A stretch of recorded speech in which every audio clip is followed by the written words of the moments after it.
Hey, good day, everyone. My name is Shannon, and welcome to Million Mile Tesla. This is a project that'll take you on the weekly journey of a rideshare driver, detailing out the work week while comparing the cost of driving an electric vehicle against a Toyota Prius and a Honda Civic here in California.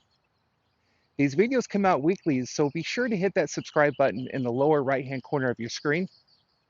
Or if you like to play along at home and are interested in driving an electric vehicle or even becoming a rideshare driver, be sure to click on the links below in the description for some really cool bonuses.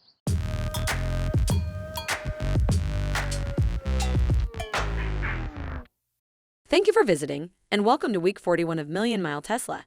While Shannon is out charging at the Tesla supercharging station, I want to review with you the week of April 7th, 2019.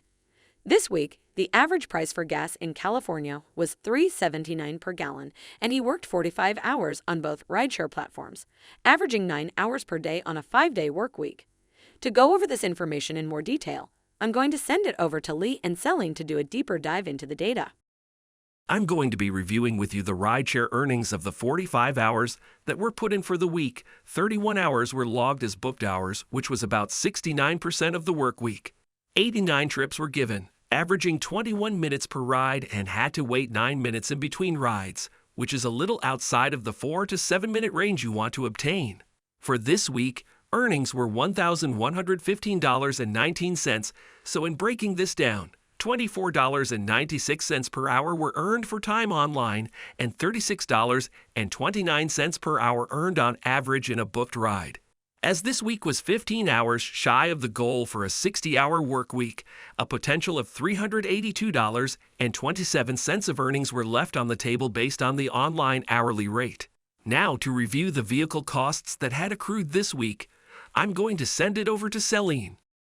Hi everyone, I'm going to be reviewing with you the vehicle costs for this week.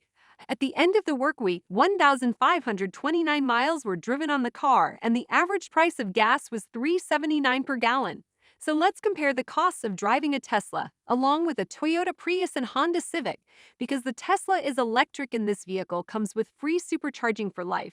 Payments of $326.54 for the weekly car payment need to be made, along with setting aside $28.90 for tires based on this week's mileage, for a total of $355.44.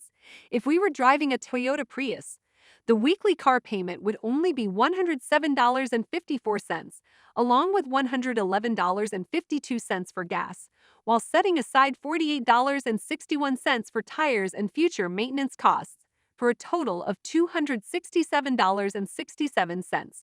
As for the Honda Civic, the weekly car payment would be $93.23, along with $170.57 for gas, while setting aside $50.13 for tires and future maintenance costs, for a total of $313.92.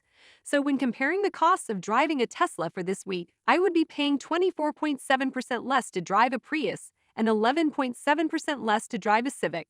Adding these numbers to the overall total, as you can see, I would be paying 12.7% less to drive a Prius and 4.8% more to drive a Civic.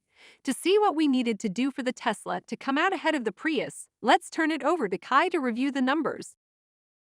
While this week, the Toyota Prius edged out ahead of the Tesla Model S in total costs, let us see what we needed to do for Tesla to catch up. At this week's gas price, we needed to drive an additional 1,204 miles for the Tesla to come out ahead of the Prius.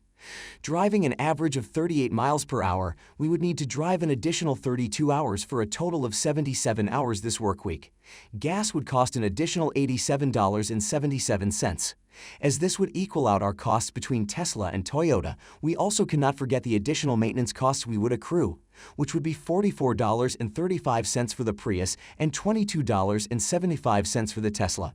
In adding these additional costs together, the updated amount would be $399.79 for the Prius, which would be 5.7% higher than the Tesla, coming in at $378.19.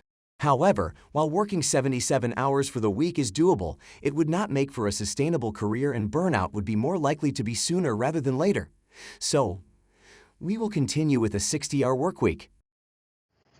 Hey, that's all for this week. If you have any questions or comments about this week's video, please leave your feedback below, and we'll see you all next week.